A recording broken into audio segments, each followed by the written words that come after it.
tardes. Reciban un cordial saludo y sean bienvenidos a este nuestro cuarto programa digital Encuentros del Banco Central del Ecuador en su segunda temporada. El día de hoy, jueves 11 de febrero del año 2021. Saludamos a toda nuestra audiencia que nos sintoniza por Radio Nacional del Ecuador, en Quito en los 106.9, en Guayaquil 97.7, Cuenca 93.7, Manta y Puerto Viejo 100.1 frecuencia modulada. Mi nombre es Fernando Jurado Grijalva y les acompañaré junto a los invitados del día de hoy, Mayra Guzmán, para conversar sobre los productos numismáticos, y con Fernando del Vecchio, con quien abordaremos el tema del talento no es suficiente. ¿Cómo está Mayra? ¿Cómo estás, Fernando? Qué gusto. Muy buenas tardes. Buenas tardes. Hola, buenas tardes. Qué gusto. Nuestra primera invitada es Mayra Guzmán, es analista del Museo Numismático del Banco Central del Ecuador, tiene una licenciatura en Ciencias de la Educación, ha trabajado en el Museo Numismático del Banco Central desde el año 2006 y ha desempeñado varias funciones, entre las cuales es la administración de los registros y del catálogo de los bienes numismáticos y notafílicos del Ecuador. Adicionalmente, ha participado en procesos de elaboración de productos numismáticos y monedas conmemorativas. ¿Cómo estás, Mayra? Qué gusto me da saludarte nuevamente. Buenas tardes, gracias por la invitación. Un saludo a todos los ciudadanos que nos escuchan por este medio. De verdad es un placer estar en este momento compartiendo con ustedes algo muy importante como es un producto o un servicio que tiene el Banco Central para los ciudadanos, que son los productos numismáticos. Muchas gracias, Mayra. A propósito de eso, ¿qué es un producto numismático? Para que la audiencia nos escuche y pueda entender de lo que vamos a hablar. Exactamente, los productos numismáticos son bienes que el Banco Central produce para coleccionar. En este caso, nosotros hablamos de monedas conmemorativas que son fabricadas en oro y en plata, y estos productos, como los llamamos, están a la venta en nuestros puntos en Quito, Guayaquil y Cuenca. Entonces, por lo general, estos productos se elaboran con una periodicidad distante, es decir, conforme algún evento conmemorativo. Perfecto. ¿Por qué son importantes los productos numismáticos? ¿Qué es lo que representan? ¿Qué historia nos pueden contar? ¿Qué podemos identificar de nuestra sociedad, de nuestra cultura, de nuestras tradiciones en cuanto a los productos numismáticos, desde tu punto de vista y desde el aporte del Banco Central a la sociedad? Claro. Los productos numismáticos, monedas conmemorativas, son un aporte muy valioso a la cultura ecuatoriana, sobre todo en la difusión de nuestro patrimonio, de nuestra identidad. Y prácticamente este producto, la moneda conmemorativa hecha en oro o en plata, simplemente lo que hace es, como dice su nombre, conmemora estos eventos, y nosotros tenemos dos categorías de monedas conmemorativas, inclusive medallas conmemorativas. Entonces, por ejemplo, cito una medalla de la Dolorosa que se conmemoró por los 100 años del milagro de la Virgen de Dolores, y se encuentra a la venta esta medalla en plata. Así también tenemos, por ejemplo, una moneda conmemorativa por la fundación de los 450 años de Cuenca. Y puntualmente hay una otra serie que se llama la serie iberoamericana, Encuentro de Dos Mundos, que es la que tiene mayor trayectoria, es decir, esa se inició desde el año de 1992, y en esta serie vamos nosotros participando con la difusión de diferentes eventos históricos en nuestro país. Por ejemplo, iniciamos con Encuentro de Dos Mundos, y Ecuador colocó la imagen de tres carabelas, y obviamente ahí nosotros vamos a recordar el proceso de llegada, o más bien dicho, de esta unión de las dos culturas. Muchas gracias, Mayra. ¿Y cuántas monedas conmemorativas ha sacado el Banco Central en los últimos años? Ya. Como le decía, son series que se van, sobre todo la serie iberoamericana se va sacando. Esta serie aparece cada 2 años. Entonces, por ejemplo, la última serie que nosotros estamos ya próximos a lanzar es la del año 2020, la 12ª serie iberoamericana. En estas monedas son hechas en plata, el tiraje es limitado o reducido y esto hace que para los coleccionistas sobre todo tenga una necesidad de comprarlas o tenerlas en su poder porque es un objeto muy bonito sobre todo en función de que además de contar un evento histórico tiene acabados proof o espejo, son hechas en plata de 0.925 milésimas de fino y el peso es 13.5 gramos. El módulo o el tamaño de estas monedas son hechas de un tamaño de una antigua moneda del periodo de inicios de la República y también de la colonia de los 4 reales. Entonces, son tamaños como conmemorando a una moneda del pasado. Muchas gracias. Entonces, a través de las monedas conmemorativas, por ejemplo, tú nos has mencionado que se recordó los 450 años de la fundación de la ciudad de Cuenca, tienes la medalla de los 100 años de conmemoración del milagro de la Virgen Dolorosa y adicionalmente tenemos una que es en relación al Parque Nacional Cotopaxi, ¿verdad? ¿Qué nos puedes Sí. contar de esa moneda? Bueno, les puedo contar, esa es la moneda de la 11ª serie iberoamericana, es decir, la anterior a la que vamos a lanzar. Esta moneda tuvo. Primero les quiero contar que no solamente es Ecuador el que participa, sino son varios países en la serie iberoamericana.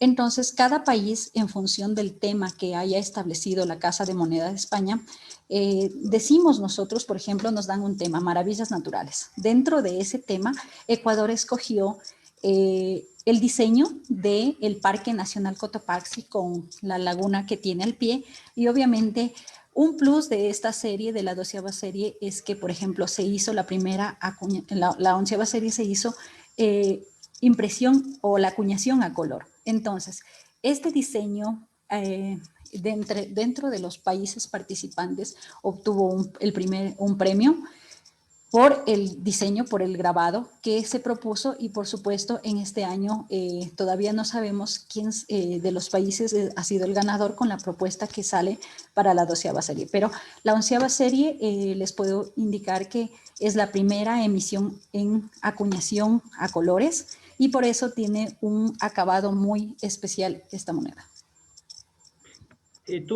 ¿Cuál es el proceso interno para escoger el motivo o la temática de cada medalla o de cada moneda conmemorativa?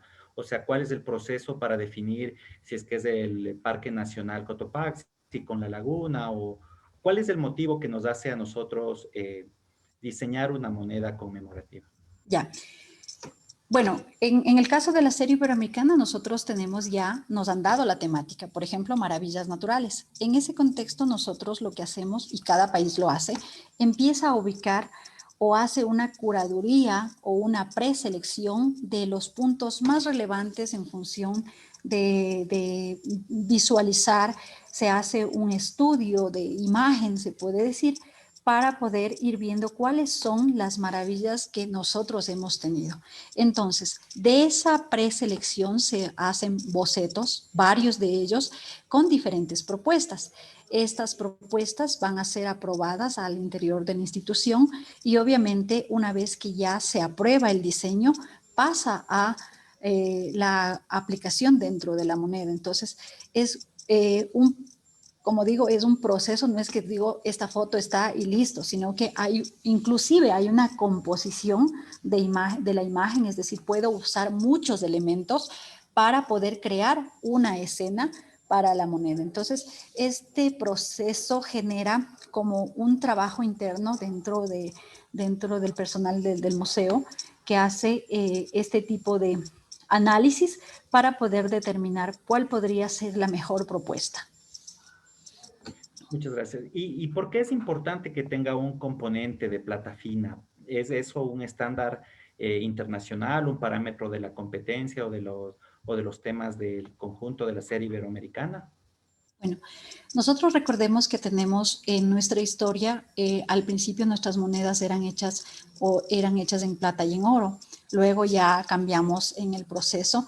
Entonces, para conmemorar aquella moneda del periodo de la colonia, de mediados de la República inclusive, todos los países tienen la costumbre de emitir en una moneda, en un metal fino, en este caso la plata, y en oro también. Entonces es como el atraer o evocar al coleccionismo para que tenga un valor en el tiempo. Es decir, por ejemplo, si yo en este momento compro una moneda, en el tiempo esta moneda va a ir adquiriendo valor conforme pase la periodicidad y prácticamente se vuelve un objeto sumamente valioso para las personas que coleccionan. Y obviamente también es como, se puede decir, una inversión a largo plazo, si queremos verlo, porque prácticamente, sobre todo en las de oro, las monedas siguen su valor monetario en el metal, sigue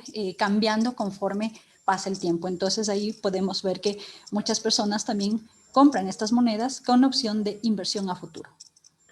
Muchas gracias, Mayra. La última pregunta, por favor. ¿Cómo yo puedo acceder a estas monedas conmemorativas? ¿Dónde me debo acercar? ¿Dónde puedo consultar cuál es la disponibilidad o el catálogo? Si nos puedes ayudar, por favor, con esa información. Claro. Nosotros tenemos a disposición en la página del Museo Numismático una pestaña donde dice tienda y ahí podemos ver todos los elementos que están a la venta con los precios inclusive.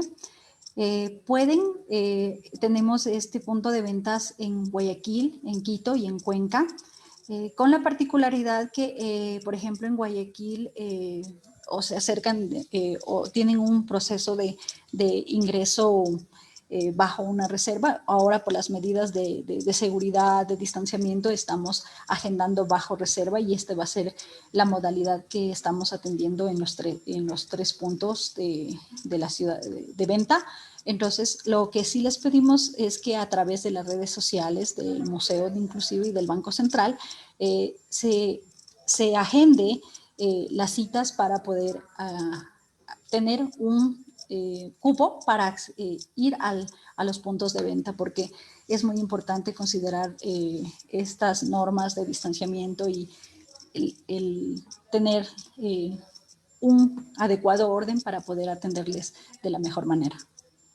Muchas gracias, Mayra. Te agradezco mucho por esta información que nos brindas con respecto a los productos numismáticos y a las monedas conmemorativas que el Banco Central tiene y dispone para todos los interesados de este mundo, de los coleccionistas en torno a las monedas, que ven un valor artístico, un valor numismático propiamente dicho, un valor histórico y patrimonial del Ecuador. Te agradezco mucho por tu participación y nos vemos pronto. Muchísimas gracias. Cuídate mucho. Gracias. Recordemos a la ciudadanía que el Banco Central del Ecuador, el 4 de marzo de 1927, el presidente Isidro Ayora suscribe la ley orgánica del Banco Central del Ecuador, la escritura pública de esta institución. La misma que fue emitida el 9 de julio del mismo año 1927, en el segundo aniversario de la Revolución Juliana. El Banco Central inicia sus operaciones el 10 de agosto de 1927, fecha considerada como la de su fundación. El Banco Central del Ecuador abrió sus puertas por primera vez en el actual edificio donde funciona nuestro Museo Numismático, en la ciudad de Quito, en el centro histórico, en la calle García Moreno y Sucre. Un edificio emblemático, un edificio patrimonial y muy conocido y visitado por los quiteños y los turistas que visitan esta bella ciudad. Por favor, Rodman, pasemos con la carta económica de la señora gerente general de esta semana. Muy buenas tardes con todos y con todas. Muchísimas gracias por acompañarnos un jueves más en nuestro programa Encuentros. El Banco Central, como institución custodia de la dolarización, ha venido desarrollando un sinnúmero de actividades beneficiosas para el país y sobre todo para los ciudadanos.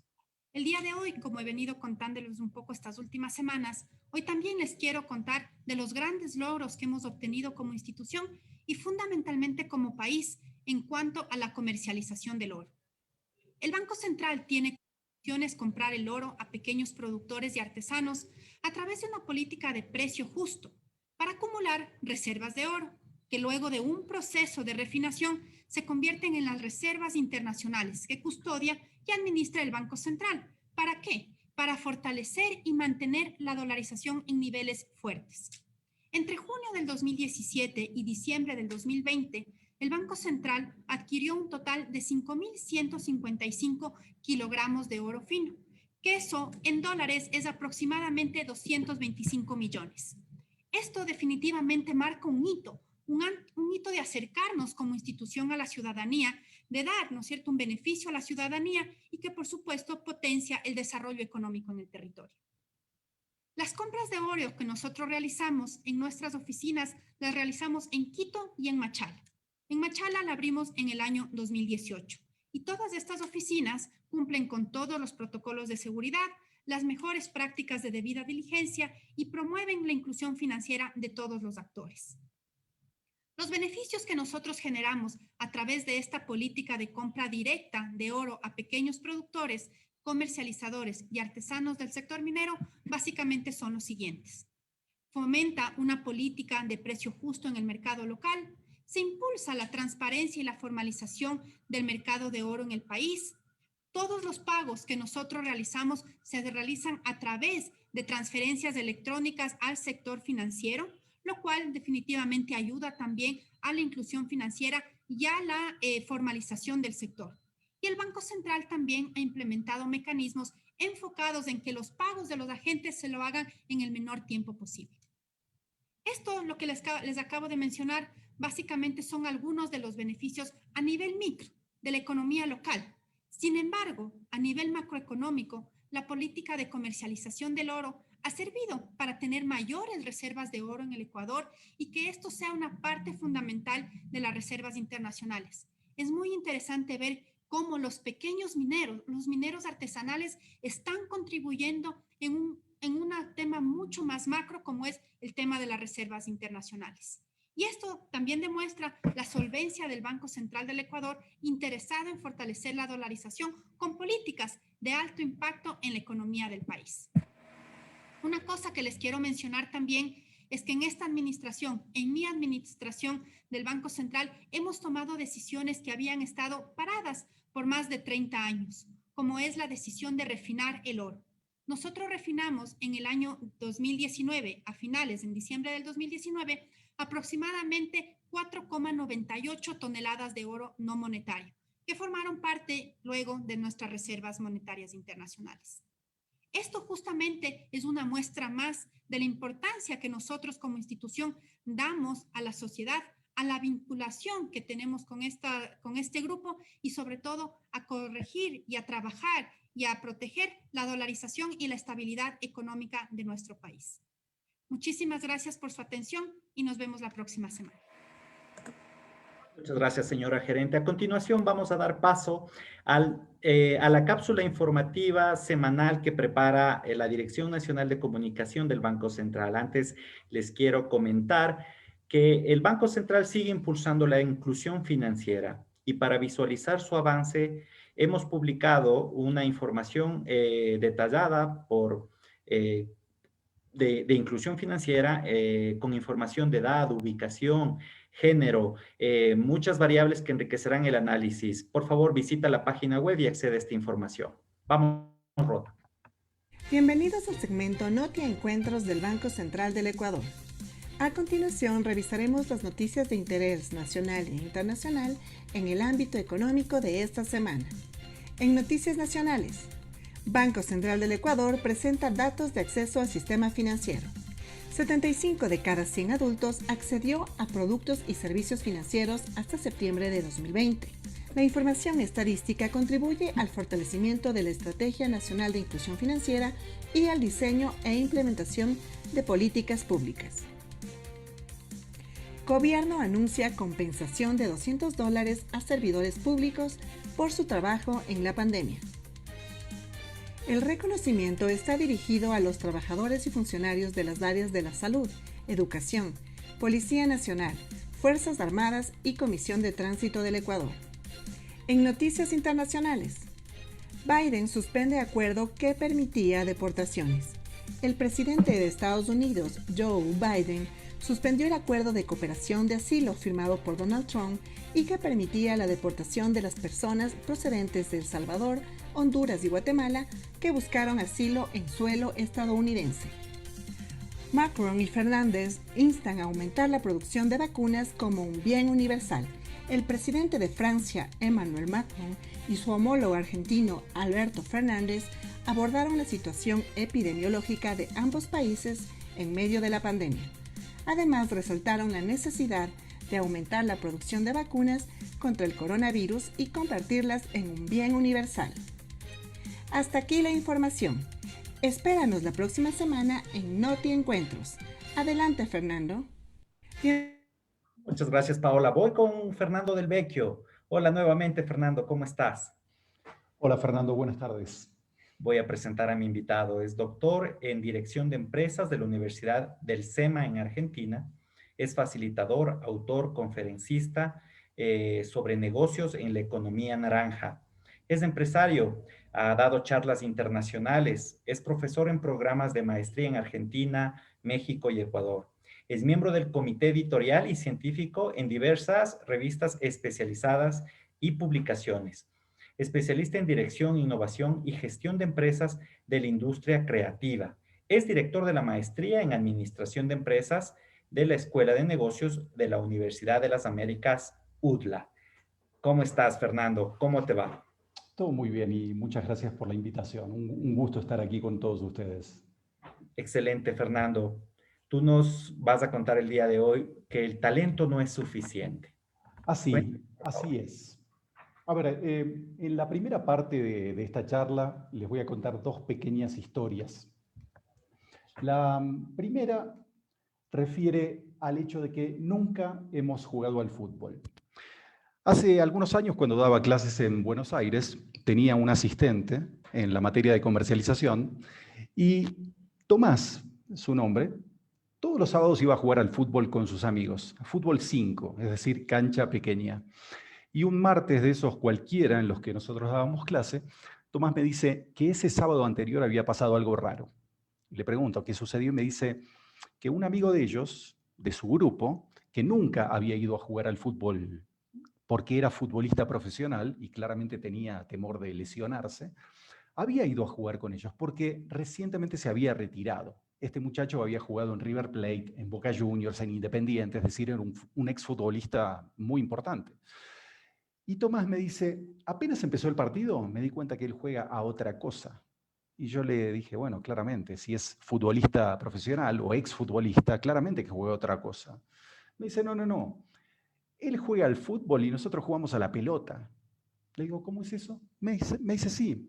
La forma como él se desempeña en el campo, las indicaciones que te da, hasta la potencia con la que patea, significa que él juega a otro deporte. La diferencia entre ese futbolista profesional y nosotros es la misma que existe entre nosotros y los chicos de 5 o 6 años que juegan a la pelota. ¿Vieron que corren todos juntos, todos atrás de la pelota y se patean entre ellos y patean la pelota y se caen y lloran? Bueno, así es como nosotros nos vemos a los ojos de los futbolistas profesionales. Es decir, nosotros nunca hemos jugado al fútbol. Y esa charla derivó en otra charla. Terminamos hablando acerca de la diferencia que existe entre ser habilidoso con el balón y saber jugar al fútbol, porque son dos cosas distintas. Ser habilidoso con el balón implica tener habilidades técnicas, es decir, tener dominio del balón. En cambio, tener habilidades de juego es lo que permite saber jugar al fútbol. Aquellos que tienen habilidades técnicas, es decir, que dominan el balón, habitualmente podemos encontrarlos en los torneos de freestyle fútbol, es decir, de fútbol estilo libre. Son esos torneos donde los chicos y las chicas hacen jueguito con la pelota y no se les cae nunca. En cambio, jugar al fútbol es una cosa distinta y requiere una habilidad diferente. Por eso hablamos de la diferencia entre habilidades técnicas en el dominio del balón y habilidades de juego, porque al jugar al fútbol no tenemos un vínculo únicamente con el balón, sino que tenemos vínculo con el balón, con nuestros compañeros, con los rivales, en un espacio bastante definido, y las metas y las reglas son completamente distintas. Y también hemos visto en la historia, seguimos viendo y seguiremos viendo a grandes jugadores de fútbol que no necesariamente tienen un dominio superlativo sobre el balón, ¿no es cierto? Entonces, para resumir esta primera parte, fíjense que para participar en los torneos de fútbol estilo libre hay que tener habilidades técnicas extraordinarias, es decir, dominio de balón. En cambio, para jugar al fútbol no es necesario tener esas habilidades técnicas extraordinarias, porque en realidad para jugar al fútbol es necesario tener habilidades de juego. Estamos hablando de juegos distintos que requieren habilidades diferentes. Fíjense que todos aquellos que hemos estudiado alguna disciplina empresarial, hasta la gente que ha estudiado economía, comercialización, administración de empresas, por supuesto, en algún punto nos hemos topado con un concepto que se denomina principio de Peter. El principio de Peter, que fue enunciado por un autor llamado Lawrence Peter, menciona que en toda organización un empleado efectivo puede ser ascendido hasta su nivel de máxima incompetencia. Es decir, que mientras es competente en el juego que está jugando, en la posición en la que está desempeñándose, puede ser plausible de ser ascendido, hasta que llega un punto en el cual en ese juego puede no ser efectivo, motivo por el cual ha llegado a su nivel de incompetencia y a partir de ese momento no asciende más. Eso en términos verticales en las organizaciones. Nos vamos a ver 3 ejemplos. De repente nos hemos encontrado con un excelente vendedor que puede ser ascendido y convertirse en un pésimo gerente de ventas, porque como vendedor era buenísimo, pero como gerente de ventas, de repente, al requerir otras habilidades, porque el juego es otro, puede ser que no sea tan bueno. En el ámbito de la academia también podemos encontrar un profesor excelente que se ha ascendido a decano y se convierte en un pésimo decano, porque son posiciones distintas, juegos distintos que requieren habilidades diferentes. En el ámbito de la industria creativa podemos encontrar un excelente diseñador que tenga habilidades técnicas superlativas, que sea ascendido y se convierta en un pésimo director de arte o en un pésimo director creativo, porque son posiciones diferentes que requieren habilidades distintas para ser efectivos. Eso lo vemos en términos verticales en las organizaciones, pero en términos horizontales, en las disciplinas, también podemos encontrar este tipo de situaciones. Por ejemplo, en el fútbol. Un futbolista retirado tranquilamente podría pensar que el paso natural, luego de haber jugado al fútbol de manera exitosa, podría ser el ser comentarista o el ser entrenador, ¿no es cierto? Sin embargo, hemos visto infinidad de casos en los cuales excelentes jugadores se convierten en pésimos directores técnicos, o no tan pésimos, por ejemplo el caso de Diego Maradona.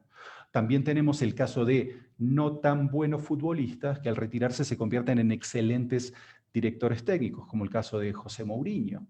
También pasa el hecho de algunos futbolistas que se convierten en buenos comentaristas deportivos o en malos comentaristas deportivos, porque como les he mencionado antes, diferentes juegos requieren habilidades distintas. Y en este caso, ser un excelente futbolista no necesariamente significa ser un excelente comentarista o un excelente director técnico.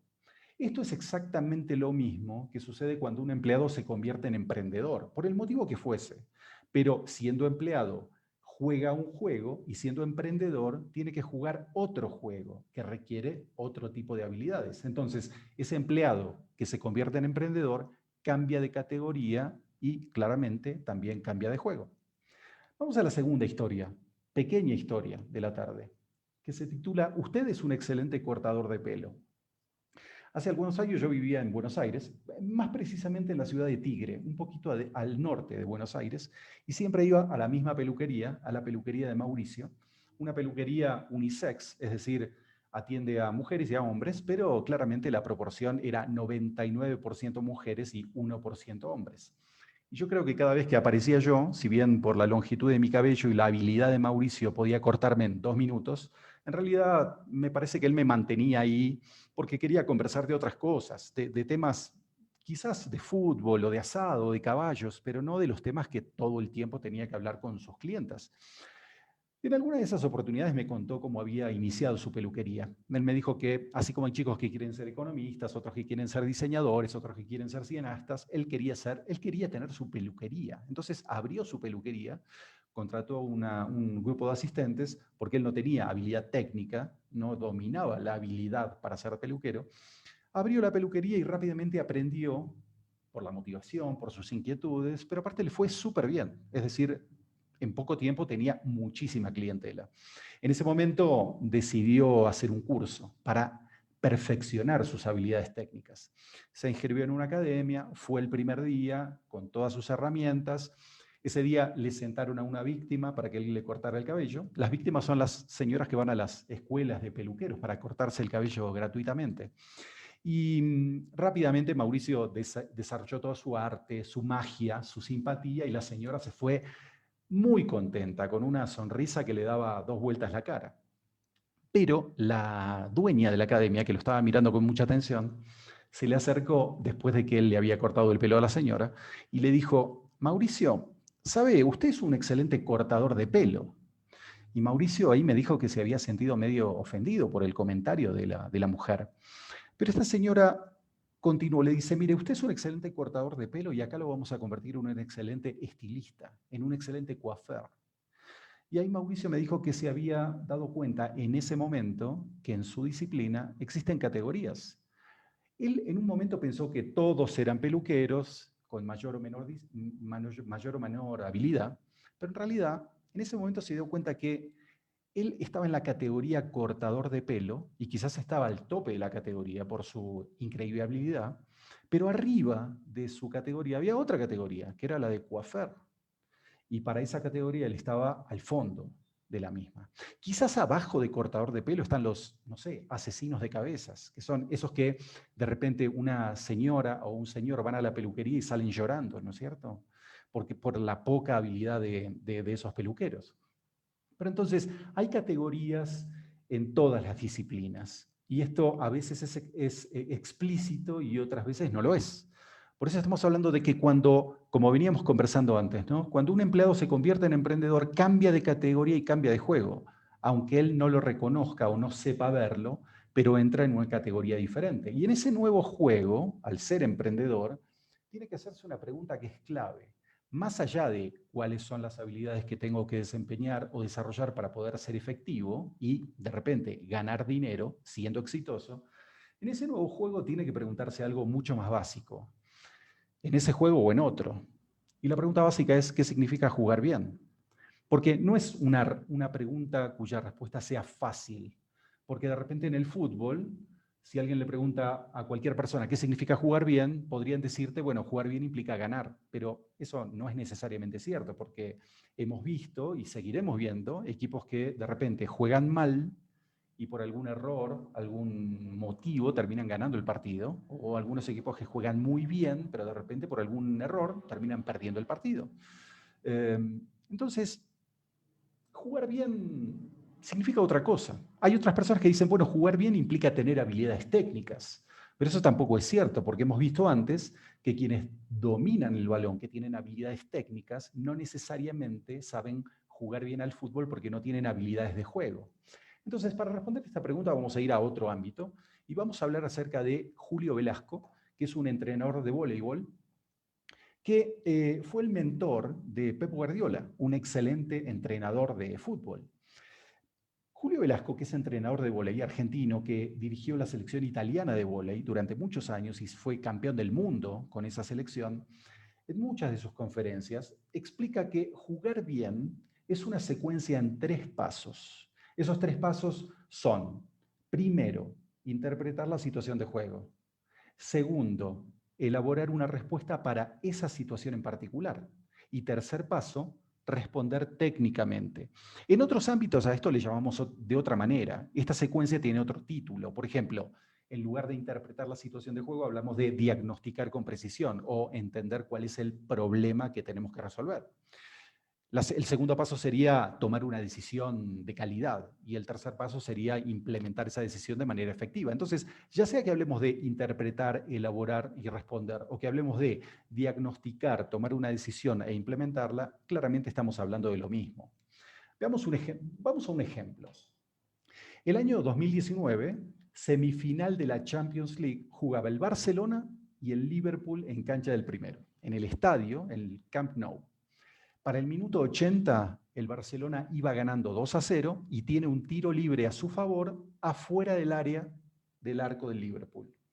Messi toma el balón, lo deposita en el césped y en ese momento, paso 1, interpreta la situación de juego. ¿Qué es lo que diagnostica?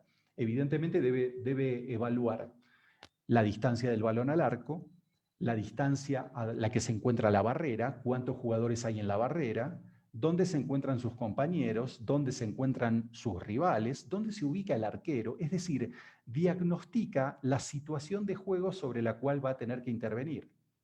Segundo paso, toma una decisión acerca de cómo va a ejecutar el tiro libre. Y tercer paso, ejecuta el tiro libre. Cuando Messi ejecuta el tiro libre, clava la pelota en el ángulo del arco del Liverpool y a pesar del esfuerzo sobrehumano del arquero Alisson, determina el 3-0 final. Es decir, en esa situación en particular, Messi interpreta la situación de juego, elabora una respuesta para esa situación e implementa la decisión. De forma tal que nosotros lo único que vemos es el tercer paso, es la ejecución del tiro libre. Nosotros no vemos ni la manera como Messi diagnostica esa situación, ni tampoco cuál es la decisión que toma. Lo que vemos es la ejecución de la decisión. Y eso lo vemos en todos los ámbitos, hasta en el ámbito, por ejemplo, de la academia. Cuando un profesor da una tarea, lo que no vemos es cómo el estudiante recibe esa orden, tampoco vemos cómo el estudiante elabora una respuesta frente a esa orden, lo que sí vemos es cómo ejecuta el trabajo. Y a partir de ahí, cómo el docente califica el trabajo, ¿no es cierto? Entonces, de repente, los docentes lo que podemos hacer es tratar de indagar un poco más acerca del proceso como el estudiante toma una decisión a partir de cómo interpreta la orden que le damos para que realice un determinado trabajo.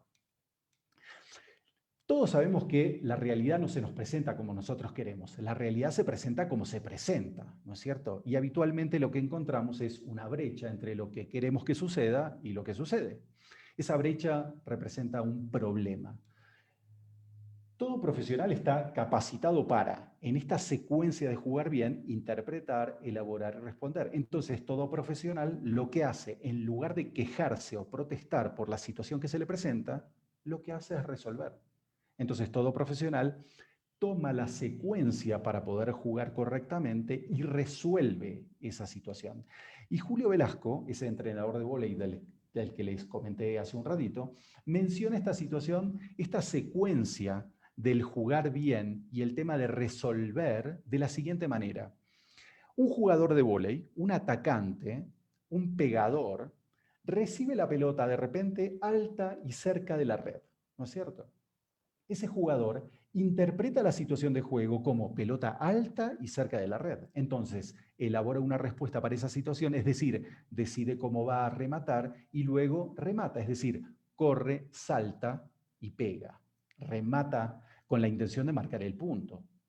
Ahora bien, podría suceder que ese punto que salió perfecto, porque todo jugador de vóley, todo rematador lo que quiere es pelota alta y cerca de la red. Y si no tiene bloqueo, muchísimo mejor.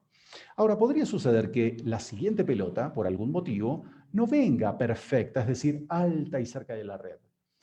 Esa pelota podría venir baja y lejos de la red, por el motivo de que el receptor no recepcionó correctamente o el levantador no estaba en la mejor posición. Ahora, ese jugador, ese atacante, no se cruza de brazos y se queja por la situación. Lo que hace es, interpreta la situación de juego de manera distinta a la primera, es decir, ahora pelota baja y lejos de la red, elabora una respuesta para esa situación que es pelota baja y lejos de la red y luego ejecuta, es decir, corre, salta y remata. Velasco dice, yo quiero jugadores que resuelvan bien las pelotas mal armadas y que resuelvan perfecto las pelotas bien armadas. Algo así como que nuestro jefe nos diga, yo quiero que atiendas correctamente a los clientes que tienen mala actitud y que atiendas perfecto a los clientes que tienen una excelente actitud. ¿Qué le sucede de repente a un profesional que, de acuerdo a la metáfora que utilizamos antes, es habilidoso con el balón pero no sabe jugar al fútbol? Lo que sucede es que sigue respondiendo todo el tiempo con habilidades técnicas cuando se requieren habilidades de juego. Es decir, lo que manifiesta todo el tiempo es su falta de efectividad. ¿Por qué? Porque se requieren ciertas habilidades que no tiene, entonces utiliza otras. los resultados que termina consiguiendo no son los que espera. Veamos algunos casos. En el caso del tenis, hoy actualmente hay un jugador llamado Nick Kyrgios, un australiano que tiene habilidades técnicas sobresalientes. Sin embargo, no está en el puesto número 1, a pesar de que podría estar disputando el puesto número 1 del ranking del ATP. ¿Qué sucede? En lugar de dedicarse de manera ejemplar al juego del tenis, habitualmente se queja con los umpires o protesta al público o insulta a los rivales. Es decir, no juega el tenis que tiene que jugar. Es decir, no desarrolla las habilidades propias del jugador de tenis profesional. Y hasta John McEnroe, que fue un tenista fabuloso en los años 80, número 1 del mundo, que ahora es comentarista de tenis, dijo que en algún punto, si Nick Kyrgios no sabe jugar el juego de ser un tenista profesional, tendría que dedicarse a otra cosa. Y también lo vemos en otros deportes, por ejemplo, en el fútbol. Seguramente aquí en el Ecuador habrá otros ejemplos, pero yo conozco el ejemplo de un jugador en los años 70, argentino, de Rosario, la ciudad de donde salió Messi, un jugador llamado el Trinche Karlovich, que quienes lo vieron jugar dicen que era mejor que Maradona, mejor que Messi. Sin embargo, y a pesar de sus habilidades futbolísticas, al Trinche no le gustaba entrenar, no le gustaba levantarse temprano, no le gustaba concentrar, motivo por el cual, a pesar de todas sus habilidades, no fue futbolista profesional, porque en algún punto, a partir de sus decisiones, él determinó que no iba a ser futbolista profesional, porque el talento futbolístico no fue suficiente para que fuera futbolista profesional, como pasa en tantas otras profesiones. Y esto es importante hacer evidente, porque fíjense que el último año el cambio se ha acelerado, si bien el cambio es constante, se ha acelerado y la competitividad también es creciente. Esto lo vemos en todos los ámbitos y en todas las disciplinas. Por eso, el interpretar, elaborar y responder como secuencia en términos del jugar bien es absolutamente fundamental para poder enfrentar estas y otras situaciones con la intención de incrementar nuestra capacidad para competir. Entonces, si bien todos tenemos algún talento, ese talento puede no estar resultando suficiente para poder alcanzar las metas que todos nosotros queremos. Por eso quiero presentarles 5 pautas para desarrollar habilidades de juego. ¿Por qué? Porque todos tenemos un talento, ese talento son las habilidades técnicas, pero de repente, complementando las habilidades técnicas con alguna habilidad de juego, podemos alcanzar las metas que deseamos y ser absolutamente competitivos en el juego que estemos jugando. La primera pauta tiene que ver con la definición de nuestra actividad. Habitualmente la gente define su actividad a partir de lo que hace. En el ámbito de la industria creativa, donde trabajo mucho, podemos encontrar a diferentes diseñadores, un diseñador gráfico, un diseñador industrial, un diseñador de indumentaria, y cuando uno les pregunta cuál es su negocio, los 3 dicen, mi negocio es de diseño. Es decir, hablan acerca de lo que hacen. Mi propuesta en términos de desarrollo de habilidades de juego implica hablar acerca del tipo de problema que resolvemos. ¿Por qué? Porque cada uno de esos 3 diseñadores resuelve problemas distintos. Si los 3 hablan acerca de que su negocio es de diseño, un cliente podría entender que los 3 se dedican a lo mismo, pero los 3 se dedican a cosas diferentes. Por eso, en primera instancia, primera pauta, ¿qué tipo de problemas resuelvo? Segunda pauta, en relación al diseño de nuestro equipo. Fíjese que un equipo de fútbol sale a jugar cualquier partido con 11 talentos que son complementarios. Ningún equipo sale a jugar solo con delanteros. El Barcelona no sale a jugar con 11 Messis, sale con un Messi y otros 10 jugadores que complementan el talento de Messi y entre todos generan las jugadas que permiten hacer los goles, ganar los partidos y en ocasiones ganar también la liga. Es decir, todo ese talento complementario está asociado a la consecución de las metas. Esto en el ámbito de los emprendimientos a veces significa que todos los socios quieren dedicarse solamente a una cosa. De repente quieren dedicarse a la parte creativa, como en el ámbito del diseño. Pero eso significaría, en el equivalente, a que un equipo de fútbol salga a jugar sin arquero, sin defensa, sin mediocampo y que todos sean delanteros. Evidentemente, si bien pueden jugar 11 delanteros, pero no les estoy augurando un excelente resultado. Podría suceder que metan muchos goles, pero que también les metan muchos goles a ellos, de manera tal que posiblemente no cumplan con la meta de ganar los partidos y ganar las ligas. De forma tal que es necesario que en todo emprendimiento se diseñe un equipo que sea compuesto por talentos complementarios, de manera que todos los roles estén cumplidos. Es decir, alguien que se dedica a la dirección, alguien que se dedica a la administración, a la comercialización y también a la operación o a la parte creativa.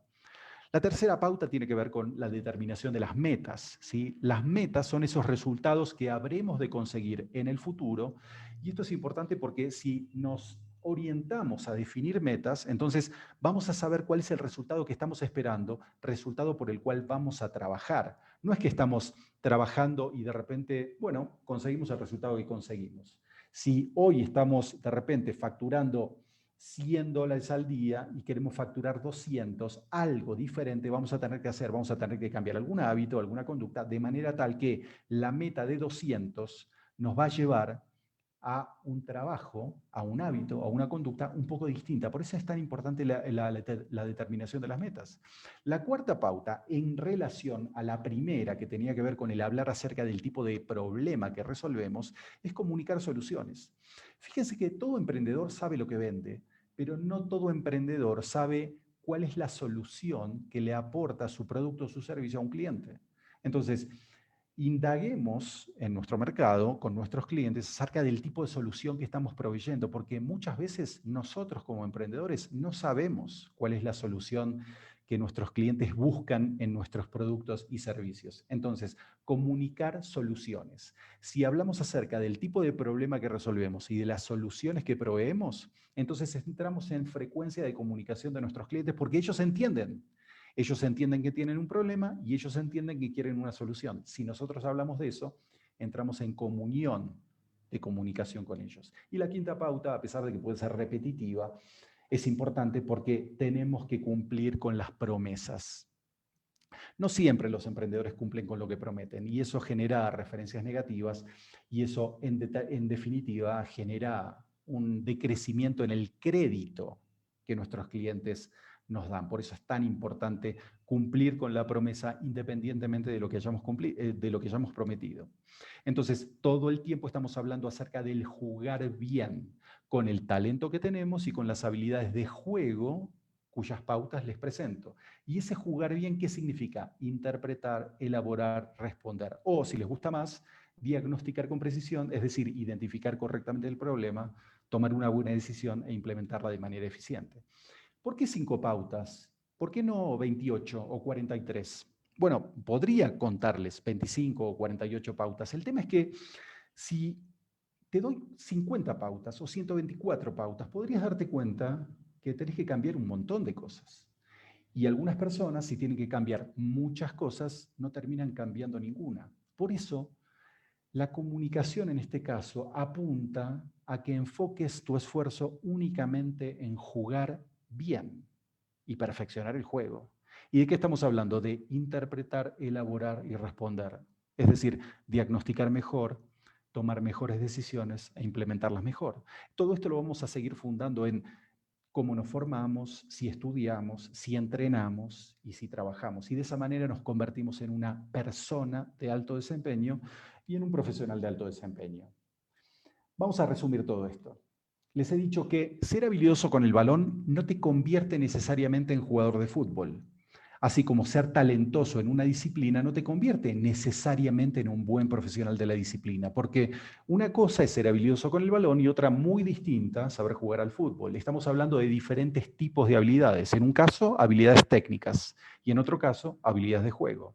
Entonces, vamos a cambiar nuestros resultados, los resultados que estamos consiguiendo, modificando algún hábito o alguna conducta. La pauta que estoy presentando es aprender a jugar bien y continuar perfeccionando el juego a través de la secuencia que implica el jugar bien, interpretar, elaborar y responder.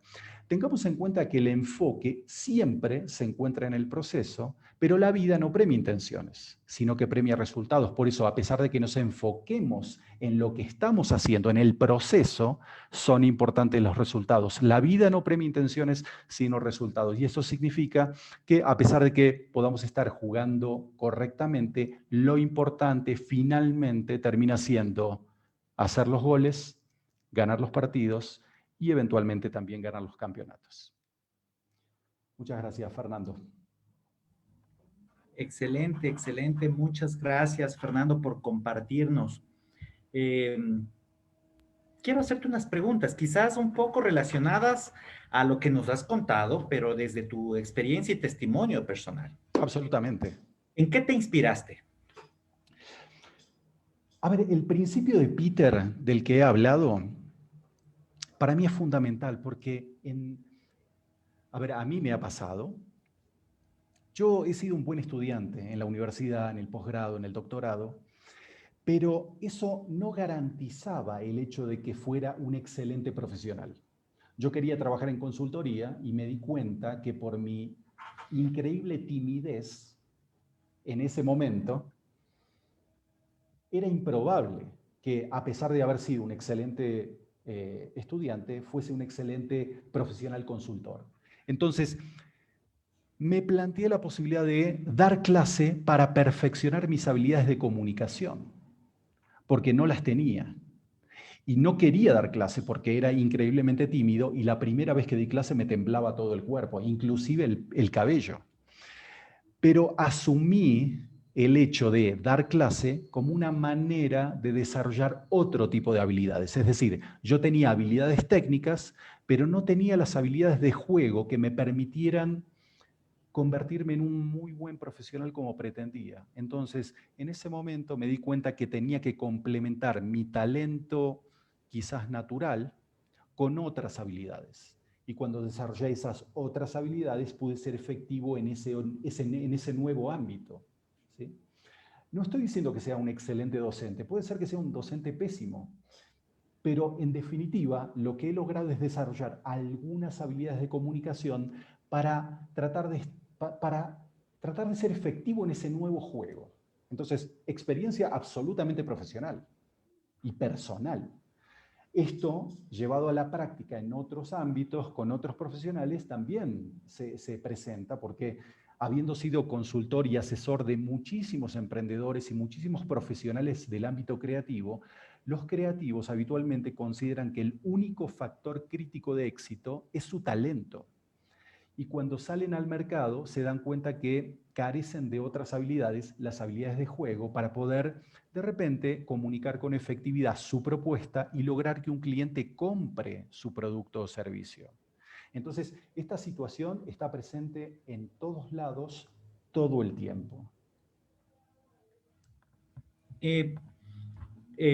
Nos cuentas esto que es fundamental, ¿no? Lo que te motivó a descubrir en ti ese talento y a identificar en ti esas brechas con esas otras habilidades de juego que fuiste construyendo, desarrollando.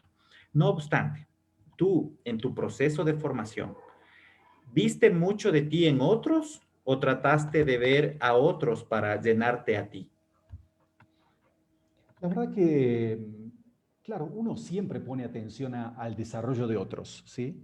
De repente, si uno se plantea, quiero alcanzar ciertas metas, y esas metas tienen que ver con un perfil de tal consultor o tal deportista o tal profesional, entonces en algún punto lo que hace es tratar de indagar cómo esa persona llegó a obtener esas metas. Entonces, si uno pregunta, esa persona lo que te va a contar es cuál ha sido su camino para alcanzar el éxito que ha conseguido. Y ese éxito, en muchos casos, no tiene que ver con condiciones preexistentes, tiene que ver con su esfuerzo, con el trabajo que realizó para poder alcanzar esa meta. Es decir, no tiene que ver únicamente con el talento innato, tiene que ver con un desarrollo profesional posterior, utilizando ese talento como trampolín para poder alcanzar un nivel distinto. ¿Sí?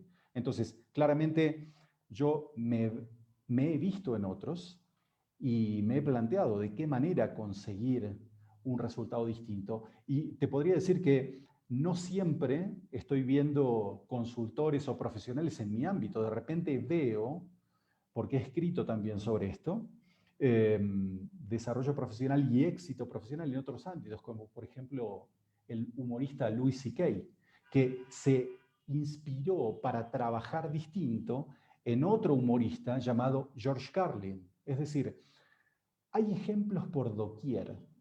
Pero la pauta, el patrón en todo esto implica, tengo un talento, pero no me alcanza, no es suficiente para alcanzar las metas que deseo. Entonces, algo más tengo que desarrollar. Ese algo más puede basarse en esta secuencia del jugar bien. Es decir, ¿estoy jugando correctamente? ¿Cómo puedo perfeccionar mi juego para poder alcanzar un nivel distinto de resultados? El patrón, a partir de la pregunta ¿qué significa jugar bien? Y la respuesta en términos de mejorar mis capacidades de diagnóstico, mejorar mi capacidad para tomar decisiones y mejorar mi capacidad para implementar esas decisiones, es clave para cualquier profesional en cualquier ámbito. Fernando, tú habías mencionado, y como lo mencionas en esta última respuesta, haces un juego con respecto a estas habilidades de juego, haces las haces interactuar. Pero ¿hay una más importante o hay una sobre la cual giran las otras o todas tienen que confluir de manera sinérgica? Lo que pasa es que al ser una secuencia, uno puede de repente perfeccionar aún más su capacidad para diagnosticar con precisión.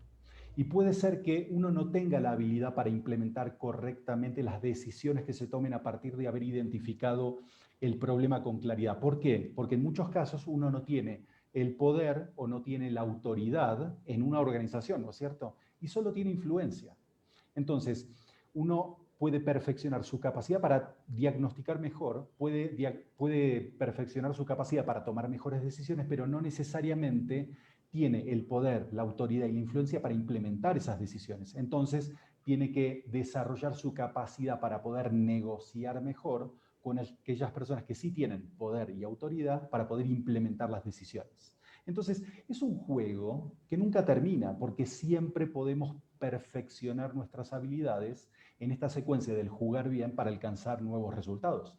De hecho, si en algún momento nos damos cuenta que ya no deseamos seguir jugando, puede ser que lo que hayamos alcanzado sea nuestro nivel de incompetencia.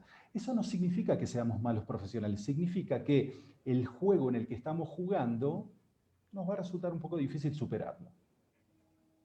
Fernando, te manifestaste al final de tu presentación personas de alto desempeño y profesionales de alto desempeño. ¿Hay alguna diferencia con grupos de trabajo de alto desempeño? O sea, ¿cómo yo transito del individuo al grupo para buscar este propósito?